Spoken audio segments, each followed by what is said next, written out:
Well, the Democratic debate is taking place in South Carolina tonight, but you can't turn on the TV, check Facebook, or watch a video online without seeing Michael Bloomberg. The Democratic hopeful for president has spent more than $450 million on ads, but just how accurate are his claims? Amy Reed from our sister station in Madison has this reality check. A problem solver for president. That's Mike Bloomberg. A record on job creation. Fix the chaos in Washington and get things done. Mike Bloomberg is everywhere, telling his story. A middle-class kid who built a global company from scratch. Making claims about how he ran New York City. Mayor of New York, rebuilding the city after the 9/11 terrorist attack, creating 450,000 jobs. Rebuilding after 9/11, creating over 450,000 jobs and expanding health care coverage to 700,000 people. Let's look at those numbers. His claim that he created more than 450,000 jobs is mostly true, but needs clarification.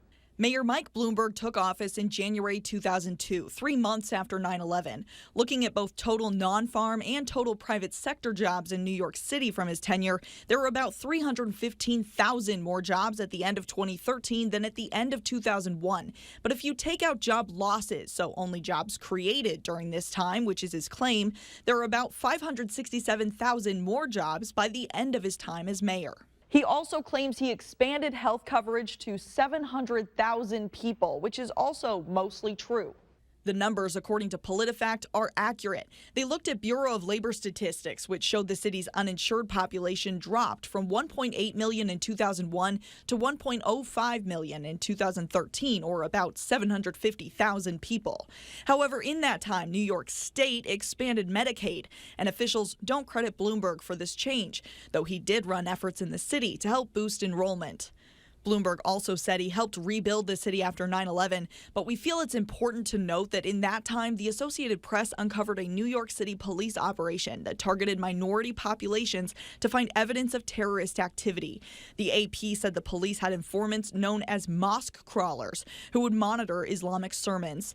Bloomberg has not apologized for this, like he has for stop and frisk. He's been a leader throughout the country for the past 12 years.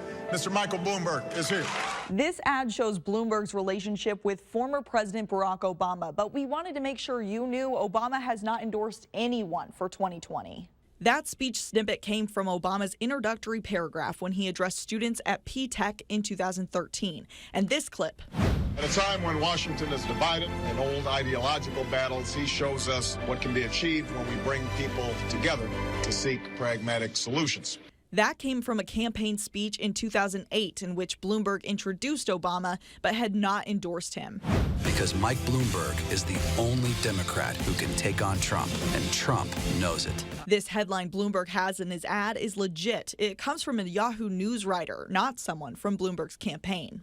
His claim that he's the only one that can take on Trump, only time will tell. But a new poll out Thursday from Quinnipiac University showed him doing about as poorly against Trump in Wisconsin as any of the other candidates, 49 to 41%. Senator Bernie Sanders actually fared the best, 50 to 43% in Wisconsin. For this News 3 Now reality check, I'm Amy Reed. And for a breakdown of some of Bloomberg's claims and also a list of Amy's resources, just head to our website at news8000.com. Very important, those fact checks here in this election as we go year. along.